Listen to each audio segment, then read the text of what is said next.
Alrighty, hello everybody, this is Q Show here. Now, whenever we last left off, Deku and Momo, they are, going to get married. Deku proposed to Momo with the Ring of Eden. One of the most powerful artifacts or, rings in the world. So, she has said yes, everyone actually cheering them on. As we have Toga and Shinsho are basically already together.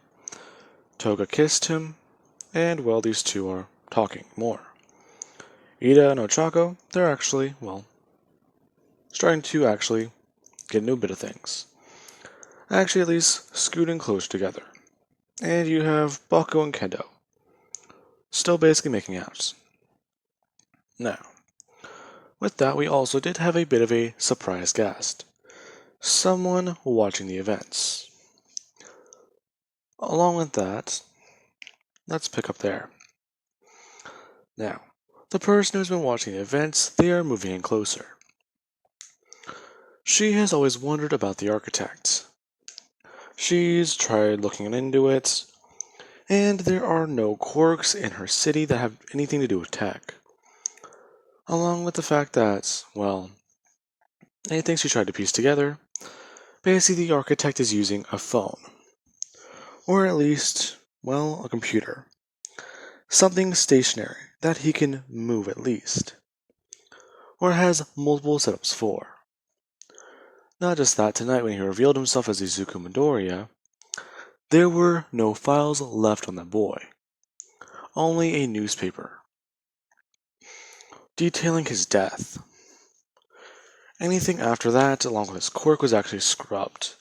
He was labeled as quirkless. So, exactly what is the architect's, abilities? Or his actual quirk? Because the guy is actually really intimidating. Not just that, he has allies. So she's gonna have to bring in the big guns. As she does at least have a bit of a backup plan. Now, after events at UA, along with, more things happening, she kind of got stuck moving upwards into the classes. She was in general studies, but due to UA having to shut down for part of the year, they changed a bit of the plans. Sports Festival changed into something else. And she actually did get mocked for her tech. To where she had the idea to drop out of UA. Or try and improve herself, more and more. Until eventually being kicked out of UA, actually. She calls it dropped out because she finds it a bit better. But she has actually been learning more and more about tech.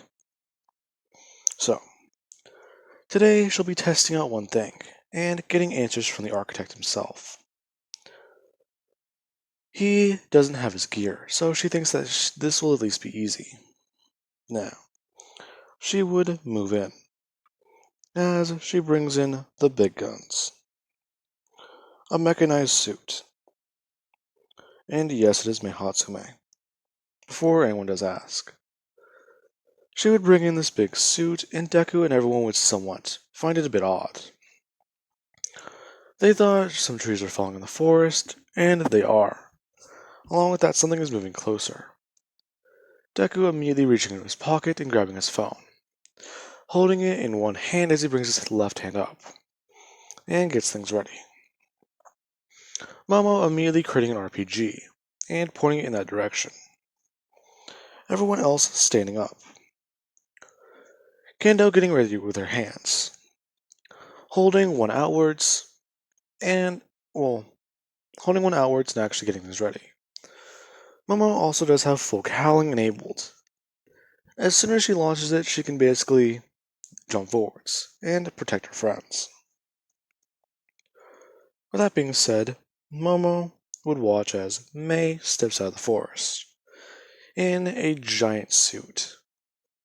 This one is twice as big as the one I just showed in the picture. And in fact, it seems to be more plated and geared up. Deku a bit confused for a second, before Toga shouts that that is the thing from the vaults. Deku looking at it, immediately sending out a large blast, as Momo fires upon it. Deku is in shock. The last time they saw that thing, they buried it under tons of rubble. Not just that, it's repaired.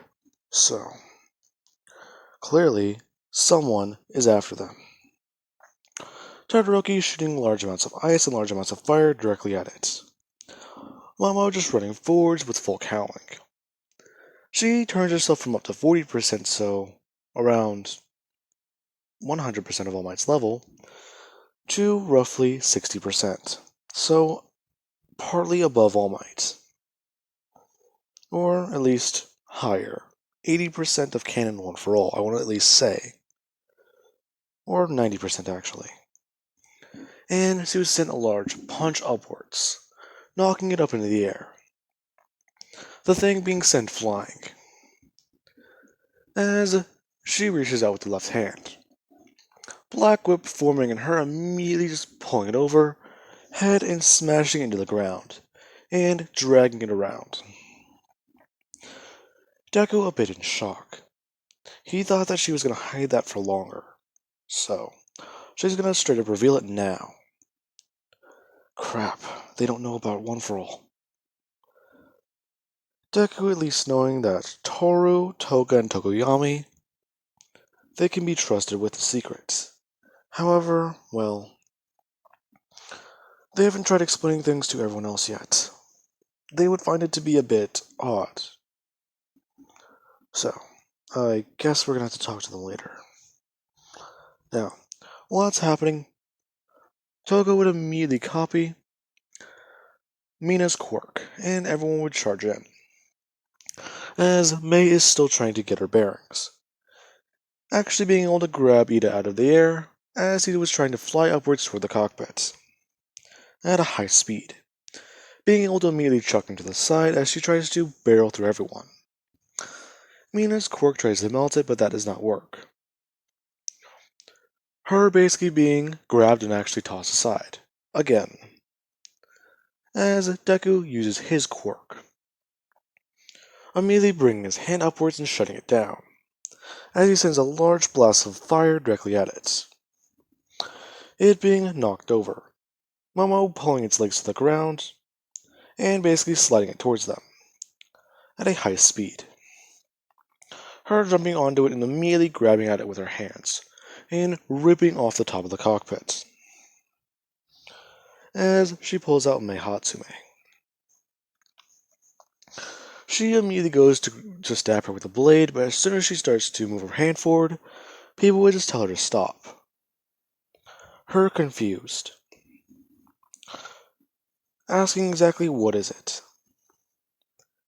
Everyone somewhat explaining that that's, well, who I just said it was.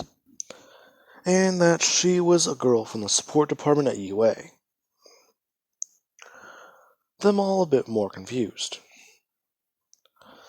Her just asking her why exactly is she piloting an Abstergo mech. Her just saying that she didn't know it was Abstergo, actually. She kind of built the thing. Momo just giving her a weird glance, and actually just setting her down. As Deku walks over. Mei is in complete, well, fangirl mode. Talking to Deku and actually asking him about his technology. Everything he does and how he does it with his gear. Her completely unaware that it is not, well, technology, it's quirk. Deku just looking at her, saying that that's his quirk. Along with that, he just uses the phone. Mei basically trying to snatch it out of his hand. Deku just pulling it backwards and bringing his hand up once again, saying that he'll fry her if she tries that again. Her understanding and stopping. Momo just tying her up. Everyone questioning the quirk. As Momo would just say that she will explain this to them later. But for right now, it is one thing you need to know. I was hiding it for some time, but apparently I needed to use it now. Her just looking at Deku. Deku knowing why. Intense emotion. That is never really a good thing. So, he's helped her at least try and control it. But, well, after a marriage proposal, you can lose a bit more control. So, things aren't as bad. Deku at least understands. Along with that, her having to tell the Elder about what happened. So, this is going to be very tricky. As one thing would happen. Momo would just create one little thing and spray it in May's face, knocking her out. Them just saying that apparently tonight has been a bit, well, ruined. So they are going to leave and take this little person with them. But she does have Sturgo technology. And she said she built it, right? Yeah, so she might know something about Abstergo then. Probably, but even then, what about us? Abstergo could be watching us right now, so let's go. Everyone just piling into cars and leaving. Now, on the way, May would occasionally wake up and they'd have to spray her with this thing again. It's usually being a rinse and repeat situation. Along with that, hiding the location of the assassin's base to her. Whenever they do walk in, they have to explain exactly what happened and how they were attacked. Along with the Elder being surprised to hear that Momo has gained a new quirk. Now, with that being said, let us cut back to, well, 2 days ago and 3 hours, since the trip there does take a while. Well, to the assassin's base.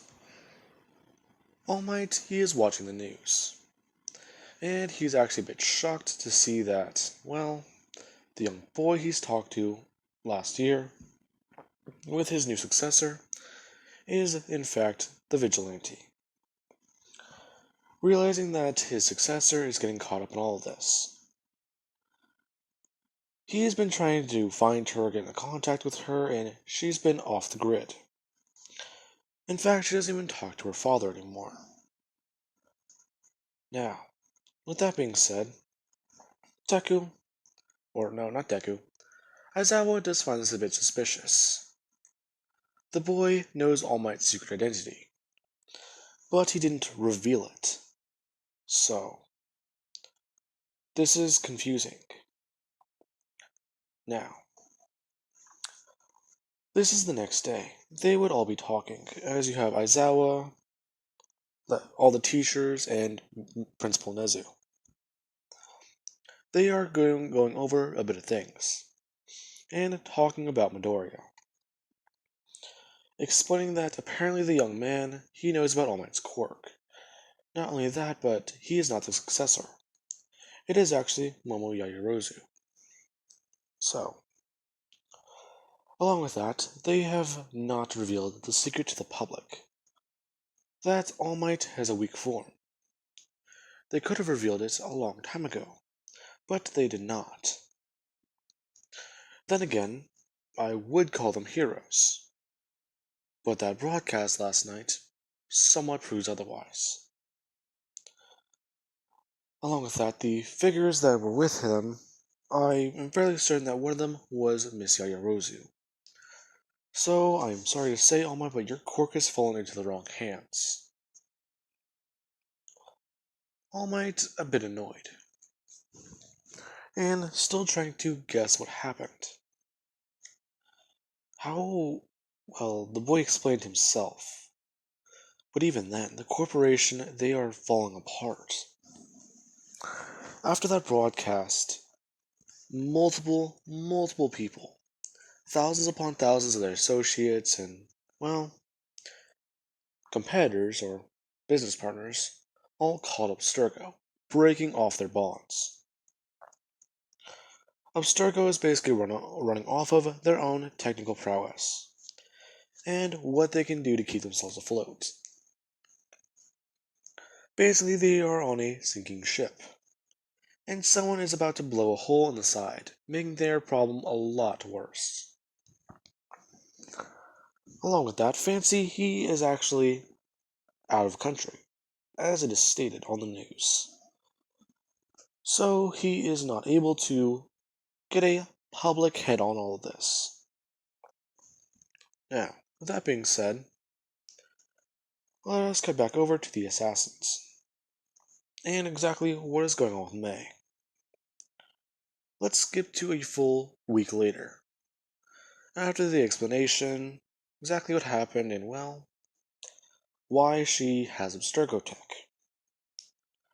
Her basically explained that she found it on an old forum whenever she was trying to hack into what was called a live stream, or a broadcast of the vigilante. Deku a bit confused. Basically, Abstergo had an idea that they could lure the vigilante out with another vigilante. Deku somewhat remembering that. But, well, it failed. But it at least does show information and technology. Basically, the vigilante in this video breaks into an old base and finds what can best describe as Titanfall blueprints. Or basically just blueprints for a Titan. Deku not really sure what these are. He's looking at them and seeing them, but they don't seem to fit very well. Along with him, someone thinking this is Eden Tech. Realizing that it's not. Abstergo's been reverse engineering this Eden Tech, as Deku nicknames it, or we can just call it Abstergo Tech. They've been reverse engineering the Titanfall technology into somewhat of battle droids. One of them, or well, one of these things, was actually made for a pilot. So, not much of it was seen or heard from. May, however, was lucky enough to sneak into the warehouse that it was from, using her own actual support gear. After that, she was able to get out relatively quiet. This was a few, well, months ago, or at least last year. After she dropped out of UA, and shit hit the fan with All Might and All for One fighting, Abstergo's been keeping their attention focused on Deku and his team breaking into multiple warehouses. This warehouse, however, was off the grid a bit, better than the others. Basically, they didn't have it labeled, but the vigilante in the video as she continues her explanation. Over and over and over again. Deku realizing that one of his fans is a bit too dedicated to his role. So, he needs to find out who it is. But May would at least start talking and working with the assassins. After they basically gave her an ultimatum. Help us learn more about tech and other things, or we can just wipe your memory and send you back out. But they would confiscate the tech from her. Her basically doing what she would do best, accepting the offer to learn about anything possible.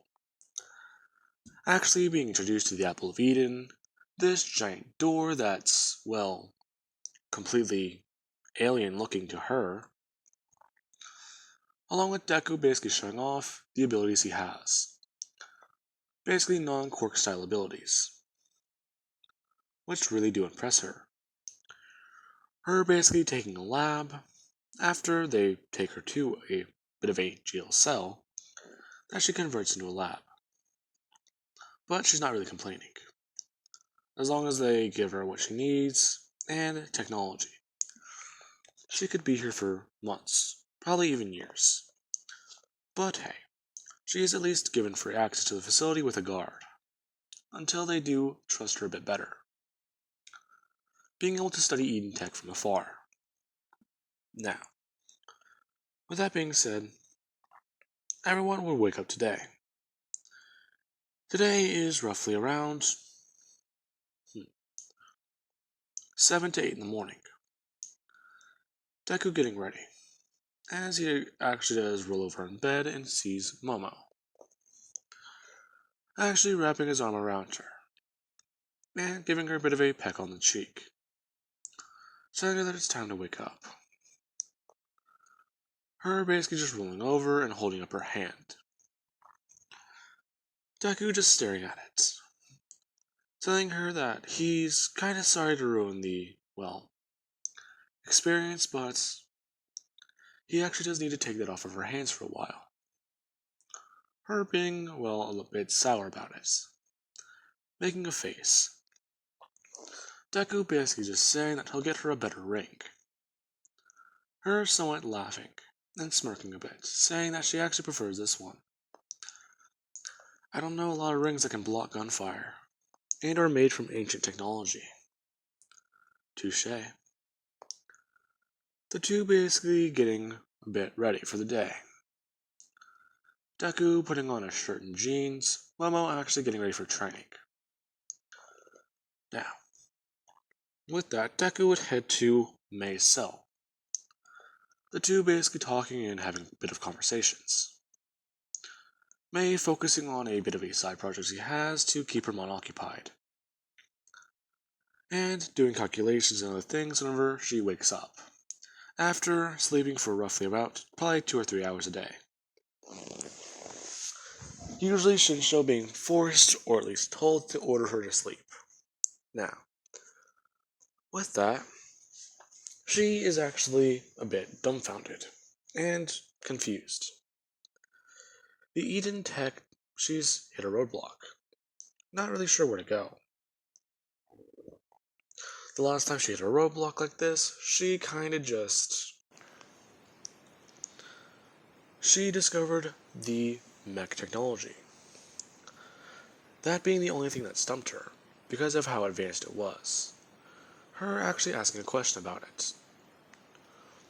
To which Deku would just say that the Templars may have gotten their hands back on it, but we were actually able to confiscate it.